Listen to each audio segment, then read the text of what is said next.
to see y'all. You're beautiful. I got started on the career of being with people when they were in transition very early in my life, whether they were going through personal growth, or whether they were going through a crisis, or whether they were transitioning at the end of their life, whether they were developing professionally. I got an early start, and I'm grateful for that. And early in my career, I was raised by some really good clinicians, therapists, counselors, psychologists, social workers, who taught me a lot. I mean, I started in the field when I was 22 doing child and family counseling. And I had these amazing people around me who helped me really get it. That my job wasn't to decide that I knew what they needed on their journey and for their path. That my job was to be with them and help them hear their voice about where they needed to go, how they needed to navigate this transition called their life. To just be with them and help hear their beliefs, their values, what gave them meaning and comfort and hope, where they wanted to be and how they felt they needed to get there. And so I'm really grateful for that early training. And early on, so I got it. And I thought I really got it. In a lot of ways, I did. And then in my early days in the chaplaincy, I had an encounter that helped me really get it. She was young, a young mother. She was Brazilian. She was in her mid-30s. Her body was being completely taken over by cancer. And she was still incredibly full of life. Cancer was not going to take that away. And so she was very close to the end of her physical life, but she still was so full and so determined. And so this beautiful young Brazilian woman, she would just be slipping off. And then by sheer force of will, she would raise herself up off the bed and say, I want to dance. I want to rollerblade with my son. And she would reach over and grab the hand of whoever was closest to her and say, we need to dance. We must dance. And then exhausted, she would fall back to her pillow. Well, her young husband and these three young, beautiful women that were her dearest friends, they called themselves the Four Sisters. They pulled me aside and they said, we don't think that she gets it.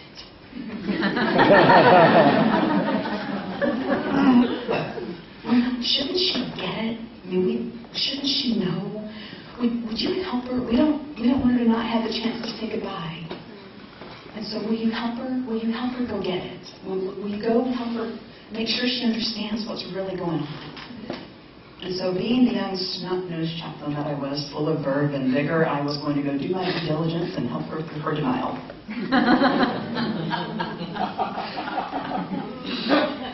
And so she could barely sit up. She was so weak and so emaciated.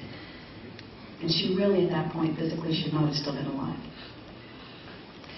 And so as she sat up, kind of teetering, and we sat knees to knees, and I started asking her, what do you understand from the doctors about your condition? And kind of where things are and what to expect. I'm trying to just kind of gently feel her out and see where she was. She leaned over, almost fell over, but she leaned over and she took my hands. And she said, Chaplain, my denial is the only thing I have left. Please don't take that away from me. And all I could say was, yes, ma'am. And so along with her young husband and her beautiful young sisters, we took turns holding her up because she couldn't stand. And we took turns dancing with her. Until mere moments before she died. I got it. She knew what she needed and wanted for her journey, and she deserved for me to be able to hear her.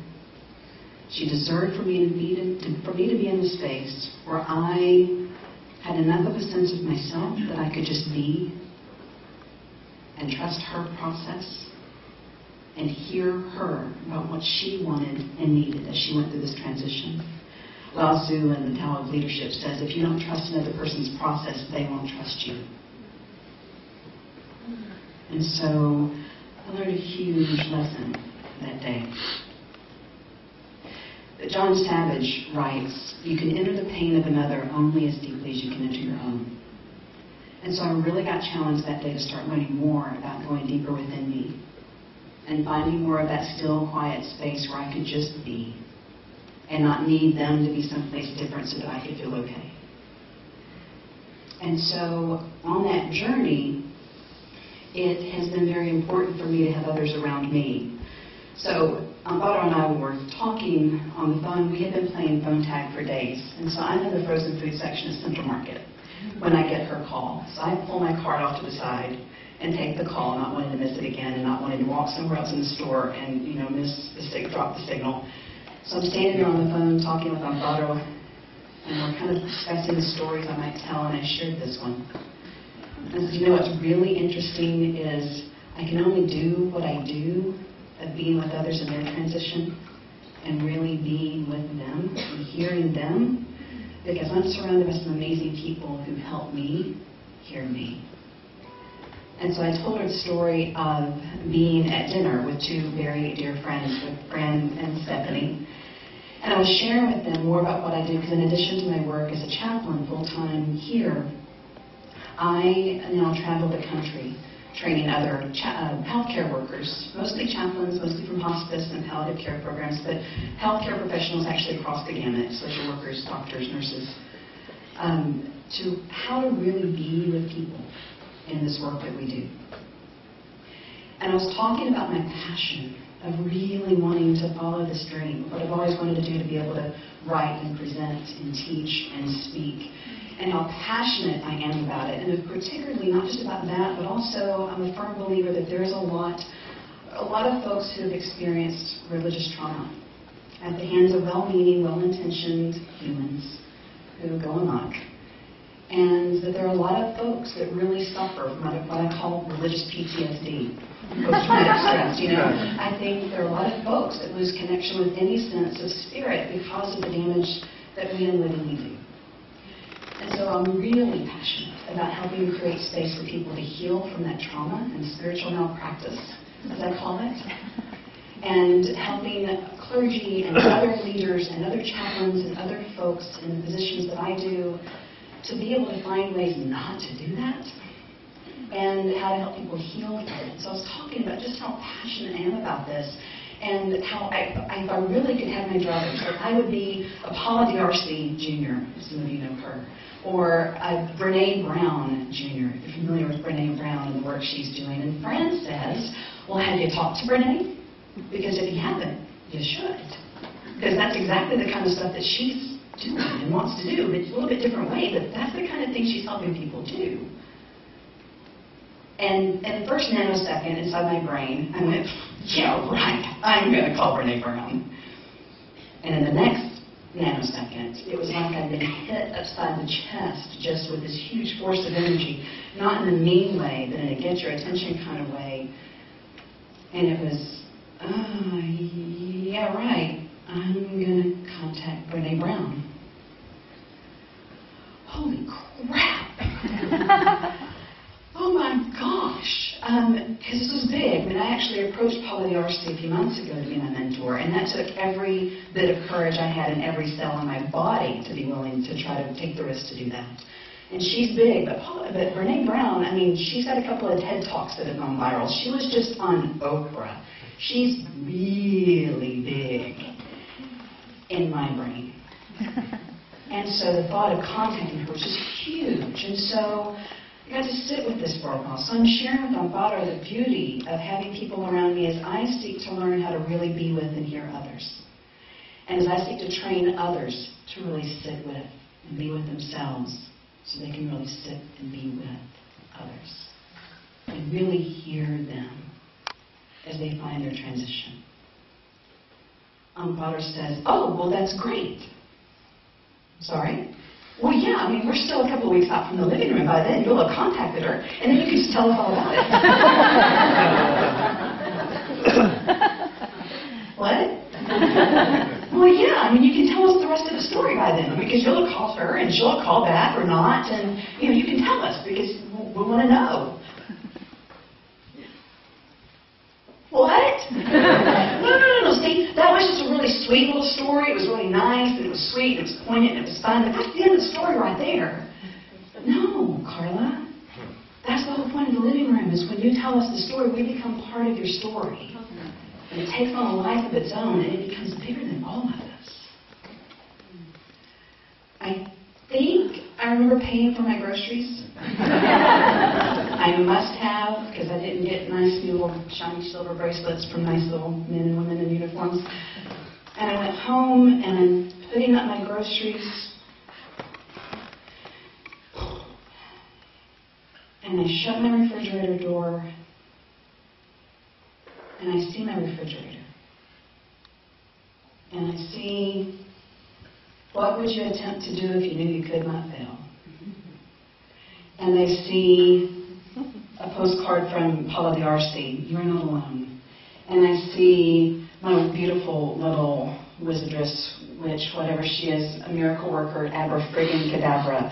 And I see we need heroes because they draw on us to become better versions of ourselves. And I see what two of my best friends sent me for my birthday, Xena, Warrior Princess, and Gabrielle. And I see when years ago I was launching a new venture to do an experimental new church start that reached out to the arts community and bars and restaurants.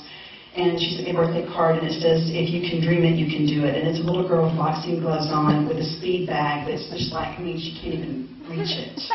And so, it says, dream big. And I see another dear friend of mine who, when I first started speaking, and I was like, I can't do this. She took me by the shoulders and literally shook me, and she said, Carla, don't do it. Don't you do that. Do not get small. Don't get small. And I see my beautiful Hildy sisters, and I see other quotes and all these things and all these wonderful, beautiful things.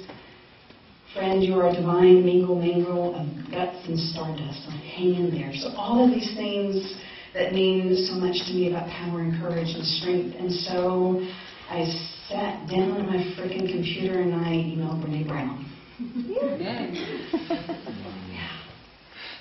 And then, just this week, a friend of mine posted on Facebook that she had the courage. We've all been in these conversations about having the courage to do big things and taking away the supposed barriers and being willing to risk and do big things and hearing ourselves and hearing each other. And a friend posts that she, even though she's the low person on the totem pole in her job, she made a phone call and scored the interview with Dr. Maya Angelou about her new book. And so she now has Dr. Maya Angelou's home phone number and spent 40 minutes on the phone with her this week. And at the end, she said, Dr. Angelou said, now, hon, you call me back anytime now. And I mean that. And my friend said, I think I'm going to do it. I'm going to call her back. And so then yesterday, I'm sitting with a mentor of mine, and I'm telling her all these stories, and telling her all of this about hearing others in their transitions, and having people who help me, help me hear myself, and telling her all of this. And she said, so who's next? What? Yeah, who's next? Because now that supposed barrier between you and other human beings on the planet is gone, who else needs to be on your list of people that you're going to call that might help you on your journey to follow your passion? Who's next on the list? So, yeah, that's what I would encourage you to do, is go home and write this list of everyone else that you're going to contact from this point forward. What? And so the story just continues. And I had some friends, as I was preparing to tell this story, asking, okay, so what about Renee? Did she call back? Did she call? Have you heard from her? Have you got the email? Have you talked to her? To Renee? And I said, here's the thing about that. Because it's been a couple of weeks now. I said, here's the thing. For me, the climax of the story isn't Brene Brown. It's the space and the presence where I have people all around me who help me hear myself and help me dream big and help me not to be small. And in so doing, they fill me up so much that I have more spaciousness just to be with the people who are in great transition. And I get to be with other professionals as they're looking to grow and develop in their own ability to do that and to try to not do harm. to the story. And so thank all of you here tonight for hearing me as I continue to tell this story and continuing to help me hear me so that I can hear others.